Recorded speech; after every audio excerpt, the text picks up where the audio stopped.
Hi guys, welcome back to another video. So അതിൻ്റെ അടുത്ത് കുറച്ച് കൂട്ടുകാർ ചോദിച്ചിട്ടുണ്ടായിരുന്നു ഫുഡൊക്കെ എങ്ങനെയുണ്ട്, നല്ല ബെറ്റർ ഫുഡ് തന്നെയാണ് പ്രൊവൈഡ് ചെയ്യുന്നതെന്നൊക്കെയാണ് ചോദിച്ചിട്ടുണ്ടായിരുന്നത്. നല്ല ബെറ്റർ ഫുഡാണ് ഇവർ പ്രൊവൈഡ് ചെയ്യുന്നത്. മാത്രമല്ല ഇവർ 3 നേരം ഫുഡ് പ്രൊവൈഡ് ചെയ്യുന്നുണ്ട്. നമുക്ക് കാലത്ത്, ഉച്ചയ്ക്ക്, രാത്രി ബൊഫേ സിസ്റ്റമാണ് വരുന്നത്. നമുക്ക് വേണ്ടിയുള്ള ആഹാരങ്ങളും നമുക്ക് എടുത്ത് കഴിക്കാൻ പറ്റും. നമുക്ക് അൺലിമിറ്റഡ് ആണ്, നമുക്ക് എത്ര വേണമെങ്കിലും എടുത്ത് കഴിക്കാൻ പറ്റും. മാത്രമല്ല ഈ പറയുന്ന പടത്തിലൊക്കെ കാണിക്കും പോലെ ഈ വെള്ളത്തിൽ സാമ്പാറൊക്കെ കലക്കുന്ന ആ രീതിയൊന്നുമില്ല. മറ്റേ ഇഡലിയെ കൊണ്ട് ക്രിക്കറ്റ് കളിക്കുക എന്നൊക്കെ ഉണ്ടല്ലോ, അതൊന്നുമില്ല. നമുക്ക് ബെറ്റർ ഫുഡ് തന്നെയാണ് പ്രൊവൈഡ് ചെയ്യുന്നത്.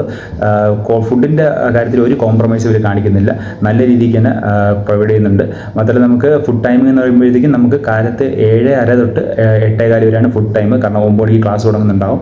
അതുപോലെ തന്നെ ഉച്ചയ്ക്ക് ഇൻ ബിറ്റ്വീൻ ക്ലാസ്സിൻ്റെ ഇടയ്ക്കായിരിക്കും ഫുഡിൻ്റെ ഒരു ടൈം പറയുന്നത്. മേ ബി 1:30 ഇല്ലാന്നുണ്ടെങ്കിൽ 12:30 ആയിരിക്കും അവർ പറയുന്നത് according to classes. So after that finally നമുക്ക് ഈവനിങ് നമുക്ക് 7:30 തൊട്ട് 9 മണിയാണ് ഇവിടുത്തെ ഫുഡ് ടൈം വരുന്നത്. അപ്പം 7:30ക്ക് ശേഷം നിങ്ങൾക്ക് ഫുഡ് ഒന്ന് കഴിക്കാവുന്നതാണ്. മാത്രമല്ല നമുക്കിവിടെ ക്ലാസ് നടക്കുന്നതുകൊണ്ട് തന്നെ നമുക്ക് കാലത്ത് 9 തൊട്ട് വൈകുന്നേരം 5 വരെയാണ് ക്ലാസ്. അപ്പം ഈ ഒരു ക്ലാസ് ടൈമിൽ നമുക്ക് ഹോസ്റ്റലിനകത്ത് തിരിച്ച് കയറാനോ കാര്യങ്ങളൊന്നും പറ്റത്തില്ല.